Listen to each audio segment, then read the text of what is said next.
Hi and welcome to this, our very first podcast for the BA Honours in Fashion Design and Garment Technology here at York College.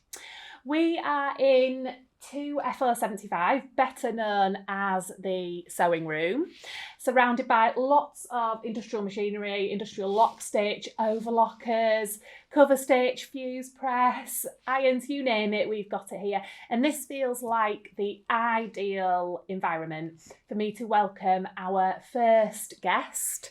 So we would like to welcome Sara Collins, who is a York-based ethical production consultant. Welcome, Sara. Thank you. Hi. I'm really excited to chat. We're really excited to welcome you.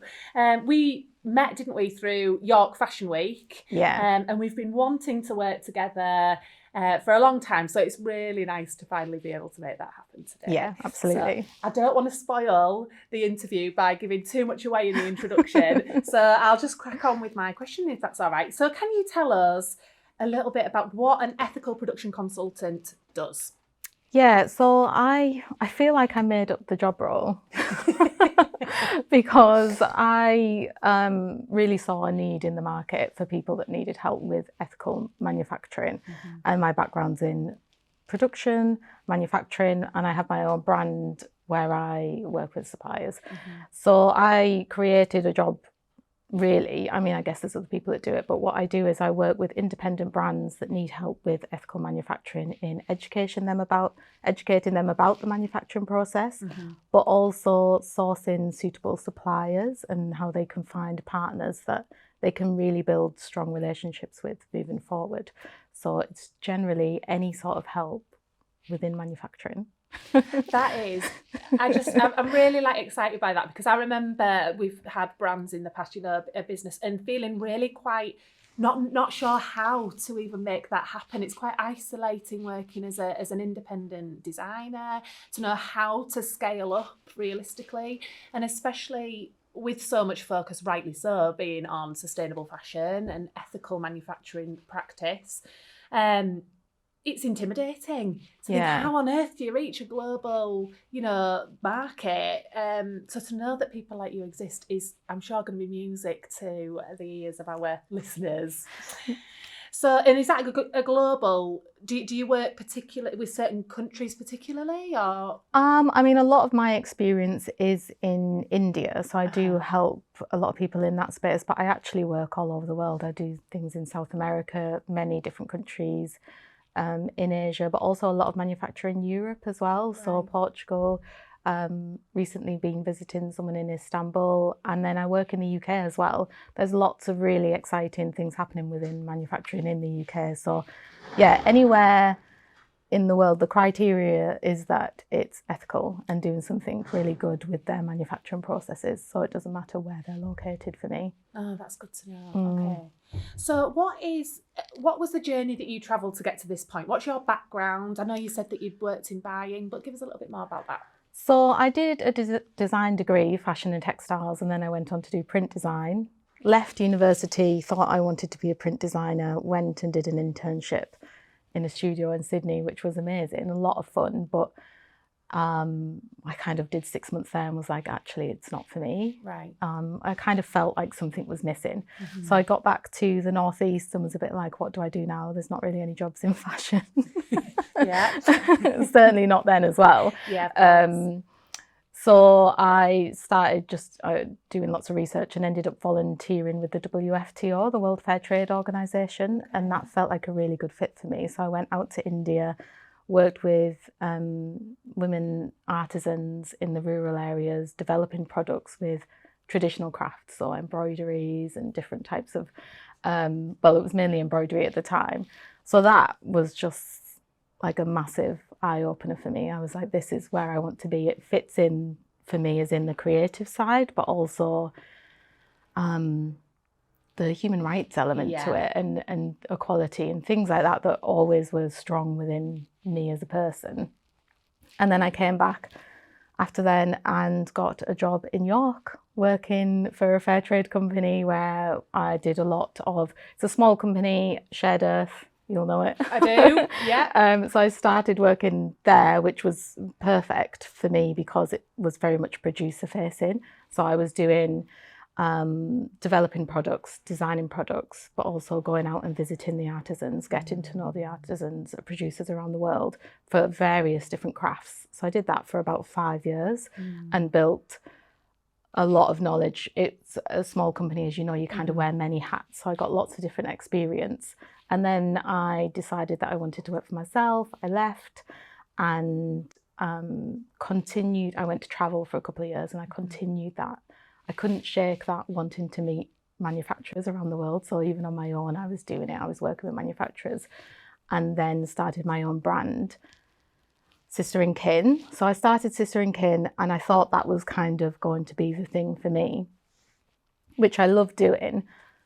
And I work with fair trade producers through the brand, but I still wanted to work with more manufacturers. It kind of, I missed that multiple connections. And so many people would come up to me at events like, how do you know who to work with? Or I wouldn't possibly know where to start. Or how do you know that they're ethical? These are all the questions that I was getting asked from other brands that wanted to go down a manufacturing route. And so I just started offering that as something to help people with, because I think people were really nervous to do manufacturing because of, which is great, the awareness of the industry, but it's quite scary to think, I want to do good, but I don't know where to start. And you know, once you can search it online and it can get quickly overwhelming with lots of contradicting advice. So yeah, I just wanted to help people. At that point, I realized there was a real need for people, independent brands, which I do think are the drive for the change as well, and helping them feel confident to manufacture in a way that suits them. Yeah, I think we're surrounded out by this kind of this fear mongering almost. You hear the horror stories of, like, you know, Rana Plaza, for example, and you think, God, especially if your values lay in sustainable fashion, you know, it is an intimidating landscape. So yeah. I can absolutely appreciate that that there is a need for people like you to allow small independents to expand and grow, but to retain those values and safely and ethically expand. Yeah. So give us some of the typical challenges that your clients might experience with manufacturing. You've covered a little bit there already, but what are the typical kind of problems that you encounter with the clients that you work with? I think a big one is, well, I think the confidence, knowing that something's ethical, that is a major thing. A lot of times it's about digging deep and figuring out what the ethics are. There's lots of different routes you can take to sort of not challenge, but investigate manufacturers' practices. But I guess also accessing fabrics, fabric sourcing proves difficult because when you're a small brand, you need small quantities. Yeah. And as you'll know, like working with a mill, you need certain quantities, and that's really difficult. So it's about getting creative with the fabrics that you can access. So accessing fabrics, understanding the ethics within the industry, and also, I mean, I don't know whether it's a challenge that they come up, but like something that always really makes me nervous when a client is just starting out and they found a manufacturer that has all the right certifications, and they're like, this, look, they're this approved, they're that approved, they've got these ethics, but their MOQ is 300 per style. And just for clarity, MOQ, minimum order quantity, yes, right? Minimum order quantity. And they kind of think, well, it's a good price, and you know, they want to be optimistic, and I think that's really exciting, but it's just not a good position to put yourself in, is to like overbuy. So I think finding suppliers that can work at lower quantities is really difficult for people, but it definitely does exist, and that's what I like to help people with. And especially when you go down the more ethical route, there is that flexibility there. So I think it's a mix of those things. Yeah. A bit of a jumble there.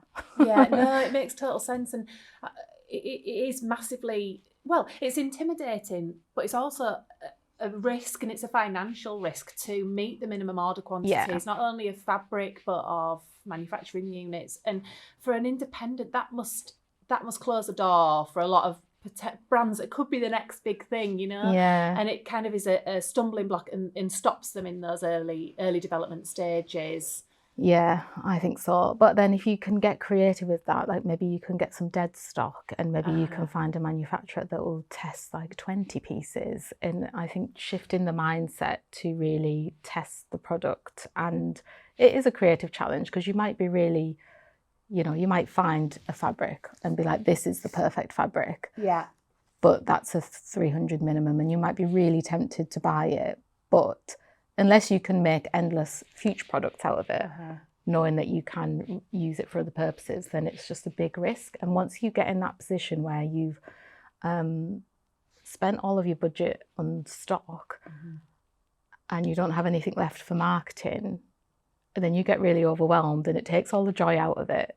And that's not what you want. You want to have the balance between being able to invest in products, being able to invest in the business and the marketing and still have that passion for it. Yeah, of course. And I guess as well, I mean, just going back to the manufacturers that you work with, to have that relationship, I guess it's built on trust, you know, and to fully know the production route, the line, that what's happened before you meet the manufacturers. Yeah.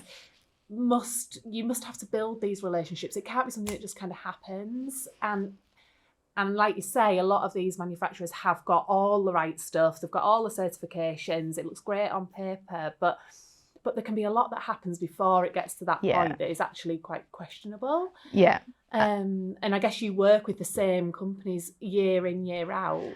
Yeah, I do. And I do come across new manufacturers all the time. But yeah, you have to put that in initial work to kind of figure those things out. And I do think that something I always say to clients is not to go into a manufacturing relationship within like the purely service mindset of, oh, I want this, you make this for me and I'll buy it. And then there we go. It's, you really want to build a relationship. I see it as like they are an extension of your business. Their business practices, whether you like it or not, do reflect on your business practices. So you want to put in that groundwork. So leave enough time to do that initial work with the manufacturer before you want to start the brand. And it does come to trust, but there's also really key questions that you can ask. And if you can visit a manufacturer or if you are, there's like red flags that you can look out for. There's lots of ways to get around it, but I think something that people, when it's their first product and it's the first time working with manufacturers, and I don't know whether it's just a British thing, but feel like it's impolite to ask those questions. Yeah. I remember feeling quite awkward, the conversations about cost and delivery and all that kind of stuff. We are just terribly polite, aren't we? Yeah, when actually, because I do work with, I've worked with people in America and people in Australia. They don't seem to have that nervousness about asking. And you've just got to do it. I always say, well, Marks and Spencer, they're the first brand that I always remember coming across one of their files for ethics with the manufacturer I was working with years ago. Anyway, it was like that much paperwork to make sure things were in place. So I always think of them like they have to ask those questions. So you as a small brand have the right to ask those questions, and the supplier almost always expects those questions. Yeah. So you've got every right to ask them. Yeah. And I guess that's where you come in, because for, I'm thinking about our graduates, some of the collections are dotted around us now, who are looking to set up their own brands, to even know what are the right questions to ask. Yeah. And I can see the value in what you bring to that. And I guess the idea is that works successfully, hopefully, and they build this relationship that means that they can step away from you a little bit as the time goes on, and they can manage that process much more independently. It's that initial, I guess you're a bit like a matchmaker. Is it like dating? Yeah. Setting the right people up. Yeah, definitely. I do, I want to be there to help, especially with new brands. It's about connecting them with the right people, but also setting them up so they can go off and feel confident to do it themselves. You wouldn't need to work with me but it's the initial steps. Yeah. But then I do work with some a bit more, like I'd say mid-sized brands where they are, you know, maybe only have one member of staff and their business is doing really well and they're really busy, but they need a new product and they want it done ethically. They might work with me to kind of source through them and take things into development on their behalf. Right. But that's more of a long-term, that's a bit on the side. Yeah. But I think it's about just getting set up with confidence. And once you're in it and you've managed to start without making some of those key initial sort of common mistakes, you learn so much doing it. Yeah, for sure. So then you constantly get experience doing it and you can just go forward and do it. And you can take that knowledge to another manufacturer and just work, and learn from that experience, I'm sure. Okay, let me see, where am I? What is a typical day in the life of you at work, Sarah? I'm hoping it starts with coffee. Tea. Oh, okay, fair Starts with tea. Okay. I do Yorkshire. like, yeah.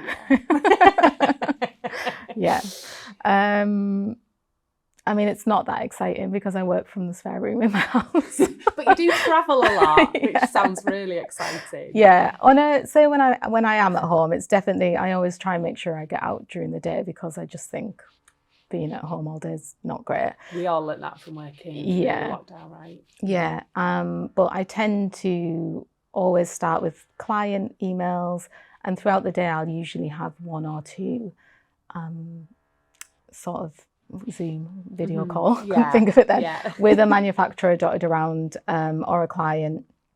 And then as I've sort of worked on the priorities of client work, I'll then work on my business, because I do think that's really important, that split. And I think it's the same for when you're starting a brand. Do the things you need to do, but also work on the marketing and the other bits. The creative stuff. Yeah, so you can do the creative. So don't just get stuck in sort of the making, do the other bits as well. But yeah, I do try and get out a little bit. Last week I was in Istanbul visiting a really ethical manufacturer who's just completed their WFTO guarantee certification, and they work with refugee women in Istanbul, providing them with above minimum wage work. They can work from home. They have a little creche at the studio if they want to bring their children. And they also they pay local NGOs money to come into the studio and offer training in things like domestic abuse, knowing your rights within the workplace. So they do amazing work. So it was incredible to go and spend the day with them. Yeah, so it feels really good that I can think I'll be able to get out and do trips like that again. Yeah, of course. And then 2 days ago, I was in London at the Future Fabrics Expo, which was incredible as well. Just so many exciting things happening with fabrics and sustainability. What was your favourite bit? I mean, I'm not going to lie, my favourite bit was definitely speaking to the fabric suppliers, but then they have this, because I just love working with manufacturers, but they have this innovations table at the front, and then there was lots of seminars going on around these new exciting fabrics, a lot of things coming from nutrients and algae, but the whole conversation was around these are really exciting, but then how do we make it ready for the larger market? Because how do we make it accessible? And then a lot of interesting conversations were about price point, because the reality of the market is bigger companies will choose price over certain things. So there was lots of interesting conversations going on. So I do highly recommend that if you are really interested in sustainable fashion, if you can get to one of those events. That's great. Really interesting. Yeah. I guess just thinking about you splitting your day between, you know, the consultancy and your own brand, I guess that gives you something unique that means that you can really empathise with the brands that you work with, because you're in it as well. And I guess that makes you really accessible or relatable for them, because you know firsthand the challenges that they're going through. Yeah, I think so. And I also use my own brand as evidence in a lot of cases when I meet people that think, I'm not going to be able to find a supplier that can make really low quantities of this, and I have to do it, I don't know, with a seamstress, which I think is a great option. You know, if you can work the seamstress, like, that is a great option. I think everyone's business model is different, so there's the right manufacturing option is unique to the business. Yeah, but I work with a manufacturer in India. It's fair trade. I use hand-woven organic cottons, and I produce in quantities of 15 to 20. Wow, that's amazing. Yeah, and that's because I have that relationship there. Yeah. And I've built it over the years, but you can do it. You can start with that. Or there's interesting ways to get around it as well. So they might have an MOQ of 50. So maybe you could do, I'm going to do really bad maths, but I'll do 5 because it's easy to divide. You could have one top that's the same, get 50, but in 10 different colours. Okay, so you can play with that. Yeah, not all manufacturers will do that, but you can explore that. And then once you break it down into sizing, you might only have 2 of each size in each colour. Yeah. So you're starting with really low quantities. Yeah, that makes total sense.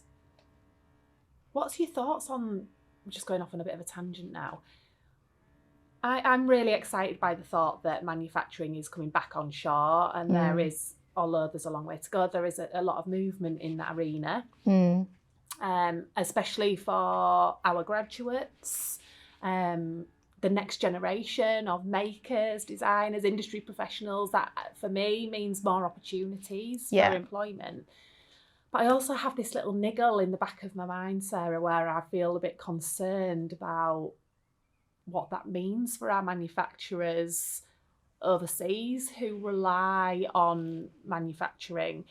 Is it that we will move entirely? This is probably going into another question about the future of the industry, but do you think we will entirely produce in the UK? And if we do increase our production in the UK, what does that mean for those people that you work with in India, for example? I think there's room for both. I think I'm really excited about more manufacturing in the UK as well. And I think I do want to see that grow. And I can't remember who now, but I saw a brand, I listened to a podcast with a brand, I wish I could remember, but she's basically building her own unit in Birmingham to do all of her own manufacturing, which I think is really exciting. But I think it's such a huge topic and a huge issue that it's hard to kind of settle on one point. I definitely think that if we were to take all that manufacturing, say, away from India, I mean, we wouldn't be able to, like, even the numbers of population and people and things. Yeah. But that work, it's like that argument when people say, well, I don't want people to lose their jobs in India, so I'm still going to shop fast fashion. And it's like, they're not good jobs. We don't want people to be working in those conditions. So there's that kind of side to it, but I think there's always going to be manufacturing outsourced. I do think that, but I think more of it will be in the UK, and the balance might be a bit better. And if we can improve the lives of those working in different countries where they are being exploited, like in India, there's a lot of small ethical manufacturers popping up in the same way that we have here with small social enterprises. I'm working with a unit in India where it's literally 20 people and they pay double the minimum wage.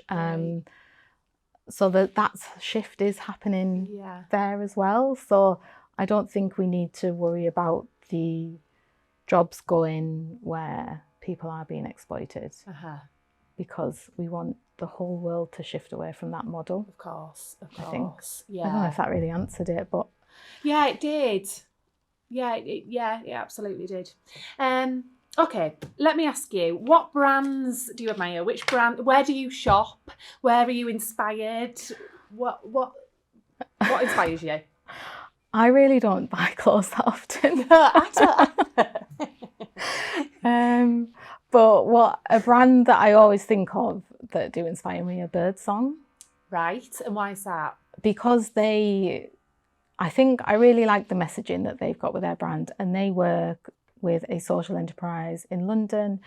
Again, it employs refugee women. They do training days, they pay a London living wage, and they do make to order model. So I think they kind of tick lots of boxes. But then there's places like, now this isn't a fashion, I think they do some fashion, but Block Shop Textiles. Okay. I love all of the artisanal crafts products that are coming out as well, because obviously that's where my background is. So I do like brands that are doing exciting things in that space. I think a really interesting brand to look at are Lucy and Yak. Yeah, I noticed you had a Lucy and Yak jacket on, actually. Yeah. Yeah, that's a brand I'm quite familiar with as well. And they're Barnsley based, I think, aren't they? Yeah. Their head offices. Their head what offices. do you like about them? I like their story. Yeah. I really like the story. And I think that's what makes brands work so much now as well, is the story that they're carrying and their values. And, you know, Lucy and Chris, who founded the brand, had a Depop, sold dungarees that worked really well, so decided to make their own, met a guy in India, and they've basically built their own factory supplying, and they pay 3 times the minimum wage. They have expanded to different suppliers because they do lots of different products now. Yeah. So I think the dungarees are all done in this original factory, but they do work with different manufacturers, and I don't know too much about that side, but I know that they've got strong ethics in place. Yeah. So I think what they've done in the matter of, what's it, 4 or 5 years now? It's a relatively young business still, isn't it? Yeah, and I think that's really exciting. I think I really like what they've done. But I think what gets me the most excited is the small brands that I see doing really exciting things. Like I worked with a brand called Ran by Nature, and it's all about sportswear that's inclusive. So it's inclusive on every level, and they just use all recycled materials. Everything's made in Newcastle. Right. Yeah, and it's kind of, I think it's made to order, but yeah, I just think I think the future is in the small independent brands. Yeah, which I is really going to be do. music to the ears of our graduates who are looking at setting up on their own. Well, I just think large businesses are trying to act like small businesses now, and that speaks 1,000 words. They're trying to be really approachable and trying to be like, hi guys. Yeah, you're right. They're shifting their marketing because that's what works, because people want the story and they want to connect with the person who runs the brand. Yeah, of course. Yeah. It's interesting, isn't it? Because I think it comes across as fake sometimes for me. I think that because I don't shop that much anymore, when I do, I'm prepared to invest in something, and I would like to know the story and where it's come from. Yeah. And I think that it's hard when you talk about inclusivity.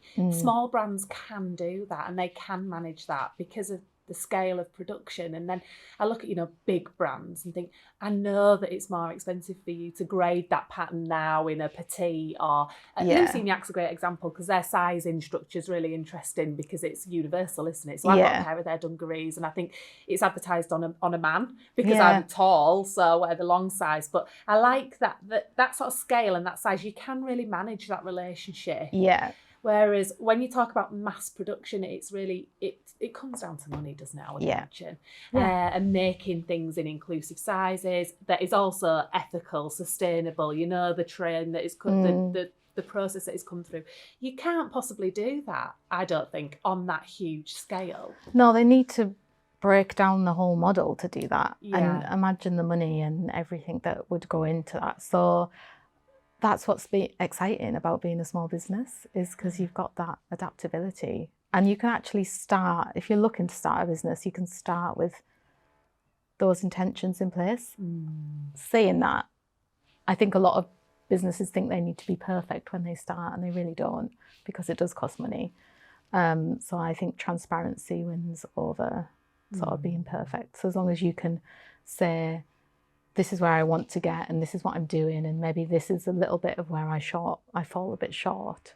Just being honest about that. Being honest, yeah. And I suppose that's looking inwards, is it not? At the beginning of a brand's life, in its very creation, kind of thinking, what are my values? Like you said about how you love working with manufacturers, even when you're on holiday, you're like going to look at manufacturers because it's in you and it's your value and it's what makes you tick. And I suppose for new startups, it's about really looking inwards about what matters to you, and like you say, being transparent, not trying to change the whole cycle independently, but just looking at what matters to you, I suppose. Yeah. So I guess we've covered a lot of my later questions, because my next question was going to be, what will fashion manufacturing look like in the future? I guess we talked a bit about how you think it will be truly global with a lot more UK-based manufacturing. Is there anything else you'd like that you can add to that question? Yeah, I think one big change that we're starting to see on a smaller scale and will have to start coming through on a larger scale is at the point of manufacturing, thinking about the post-consumer. Yes. And what's happening, circularity, what's happening to the garment. You know, people are choosing to use fully natural, like unblended fabrics so that it can get recycled. Blended fabrics are much more difficult to recycle. What happens after someone's finished wearing it? So I think that's a big shift that's going to have to come into play. And I think it starts from the design stage. What good practice have you seen happening that really sort of nurtures this circularity? Yeah, I think it's choosing the right fabrics. I also think this isn't so much about circularity, but designing garments that are made to last. So thinking about the finishes on a garment, making it more durable. And then almost just having that plan in your mind of what you can advise the consumer to do next once they've finished. Do you buy it back and recycle it? Do you offer, I don't know, do you advise different options for them? But and also designing to avoid waste as well. Those types of things I think are getting more and more common within the industry. So I just did something recently where all the scraps from my dresses, I worked with I guess she's a manufacturer, but I think it's just her, but she does manufacture. And she patchworked it all for me and made like 7 bags, and that's it. But it's exciting, and it's something to then offer your consumer, and they know that that's really limited, and they know that's made from the scrap fabrics. So yeah, I guess just thinking about the life of the garment from the very beginning. And I think that's shifting into manufacturing practices. I think you're absolutely right. It needs to start at the design point, doesn't it? In its very creation, it needs to be a consideration of a designer. You see some really interesting work, don't you, around zero waste pattern cutting methodologies as well with certain brands, which I think is really exciting. But and also that sort of reworking, breathing new life. I think it was, and you do see that in some big brands. Was it Burberry maybe, or Ray-Ban, who've been repurposing garments, and which is exciting. It takes time though, doesn't it? And I think that's going back to the small brands thing again, isn't it? Because I've seen bigger brands doing this as well, which small brands have been doing for quite a while, is like hosting how to repair your garments events, which I think is really exciting. Yeah, Patagonia do a fab little business model like that, don't they? Yeah, they're good, aren't they? I love them. Yeah, they are good. Yeah, they've got to be up there. In, sort of how to do business. Yeah, I think on a big scale. Yeah, definitely. They're absolutely a good example. I love the values. They've got a creche, I believe, on site at their head office, and just that whole sort of like care for every employee from every point of the process, I just think is really aspirational and proof that it can be done. Yes. What does the future hold for you, Sara Collins? What business development plans have you got? What I know, who knows? One thing that I want to do, I don't know, long term at the moment, I still don't know. It's very much, I've been doing this for 2 years now. Right. And I think it's starting to get to that point where I can start thinking about the future, if that makes sense. But I want to make things a bit more accessible to people. So start building resources, hosting workshops where people can sort of lower the investment, and it makes it a bit more accessible for them to learn. And then I really want to do more collaborations with some of the really exciting sort of social manufacturing projects that are out there and exist in the world. So yeah. Good, that sounds exciting. I look forward to seeing what happens next for you. Thanks. Will you still be our friend? Yes. Now this is important, what words of advice for people listening and watching this podcast, what words of advice do you have for them who would like to embark upon starting their own fashion brand? Yeah, I mean, I think always start small. Start small, test the market, test the product. Don't overinvest in those early stages. Start small, build an audience. Like, a lot of people kind of work on the product and the design, and then it's almost ready and they're like, oh, I'll start a Instagram or something to start talking about it.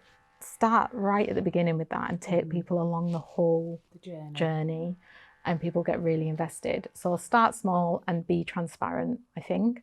Be transparent about,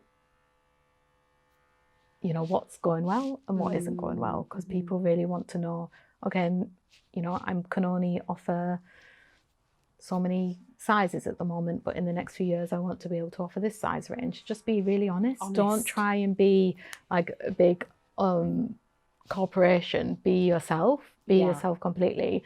And then lastly, I would say, and you've already kind of touched on this, but know what your values are and carry them through into the decisions that you make within your business. So really spend some time thinking about, what are my values and what do I want my business to hold? For me, like, gender equality is like something personally for me. So I choose a manufacturing model where women are in the leadership roles, because that just sits well with me. Yours might be ocean hygiene. So you use, you know, just like really take some time to think about those values and carry it through. Don't compromise on those values within the decisions that you make. Yeah.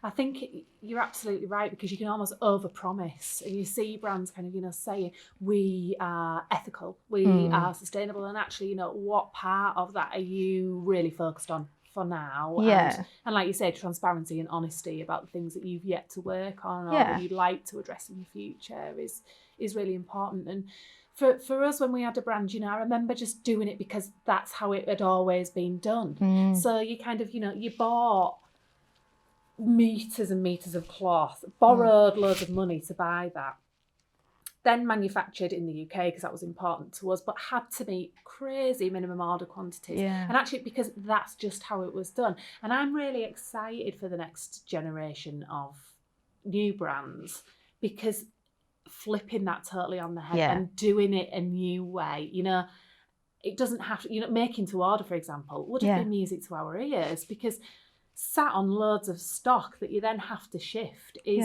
soul destroying. And so I think it's an exciting time. I think we're in a period of change. I do. And I am always optimistic anyway, but optimistic that the future will be better. The fashion industry will be a better place to be. I think so. I think it's getting there. It just, you know, slowly. Yeah. Not as quick as we'd like. No. We're doing what we can though, right?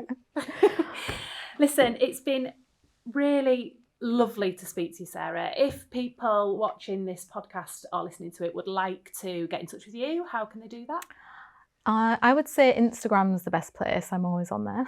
And that's saracollins.uk, Sarah without a H. I always have to say that. Or you can find me on my website at sarahhelencollins.com. Drop me an email. I always make sure I get back to everyone that sends a message.